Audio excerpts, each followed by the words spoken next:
Monday, April 11th will mark 1 year since Daunte Wright was killed during a traffic stop when Brooklyn Center police officer Kim Potter mistook her gun for a taser.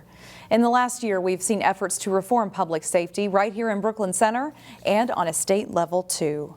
Representative Cedrick Frazier of New Hope has been part of many of those discussions on reform. We spoke to him about some of those efforts for this Newsmakers segment. Well, I think we're still having a conversation about any policies or statutes that we can put in place to prevent that death from happening. You know, last year after Daunte was killed, I brought the bill along with Representative Moeller that would have stopped pretextual stops. It would have prevented officers from doing those pretextual stops. So if there was something hanging from your rearview mirror, expired tabs, broken taillights, anything that wasn't really a safety hazard, we would have stopped those, prevented those kind of pretextual stops that led to Daunte Wright's tragic death. So a little bit of progress there. Public Safety Innovation Act, progress on that as well. Yeah, we just passed the bill out of committee. It is headed to Ways and Means, so hopefully we'll be headed to the floor soon. It's really what I believe is a comprehensive bill to address the crime rise that we're seeing here in the state of Minnesota. And it's not just in the metro area, it's all over the state, and the bill addresses that. The bill deals with all of the top 20 counties, cities, and tribal areas that are seeing an increase in crime, and it's providing $150 million in terms of resources to invest in communities to provide them with the tools they need to deal with the rise in crimes. And some of the descriptive words on that I think are important. Expedited, data-driven. Why was it important to include those? Those are important because, for one, we want to have a pot of community grants that we can get out as quickly as possible. So as soon as the bill passes, we want to get those resources out to communities so they can focus on those crime prevention, intervention programs and get resources to law enforcement to prepare for the upcoming summer months and then throughout the year as well. The data-driven piece is important because what we've seen when we've implemented these partnerships, co-responder programs, community crime prevention programs, and violence interrupter programs within communities, we've seen crime rates go down at a substantial rate. So we want to make sure that we're using data-driven, effective programming throughout.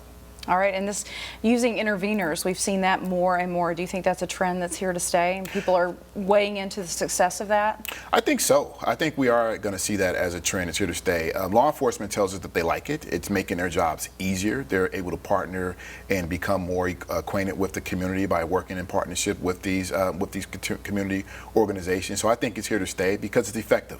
That's the main thing. When something is working, you want to lean into a little bit more resources to make sure it's sustainable, and you want to keep doing it.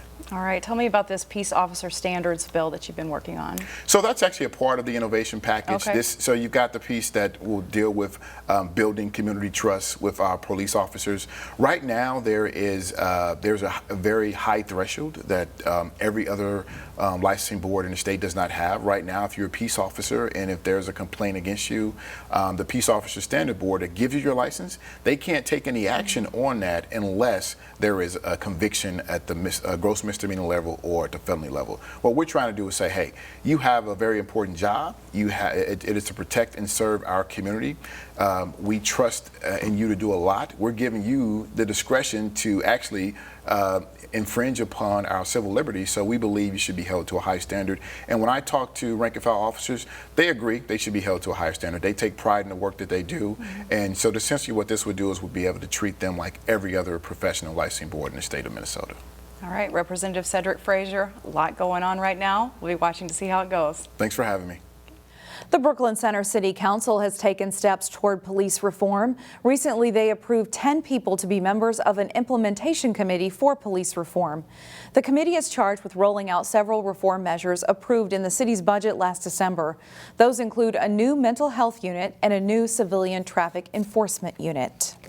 The place in Brooklyn Center where Daunte Wright was killed is still a memorial and a gathering place.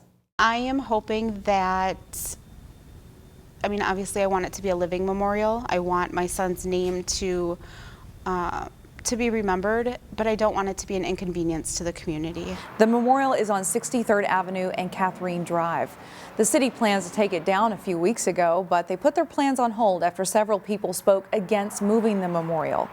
Katie Wright says this place should be remembered as a part of history. We could go on and on why we are doing this. It's bigger than Daunte. It's bigger than just that street corner. It's a part of history, and it's a part of history that needs change. And if we get rid of it, that won't happen. There were several tributes planned in Brooklyn Center to mark the one-year anniversary of Wright's death, with many of the events being called an Angelversary. The fatal traffic stop shooting generated days and weeks of civil unrest. Now local government leaders are putting on their thinking caps to support a new de-escalation effort. Following the shooting, Brooklyn Center coordinated with other agencies to set up barricades and fencing outside of its police station. The city eventually set up so-called AntiScale Fencing, and now there's a bipartisan proposal in the state legislature to fund it for other departments. Here's how it works.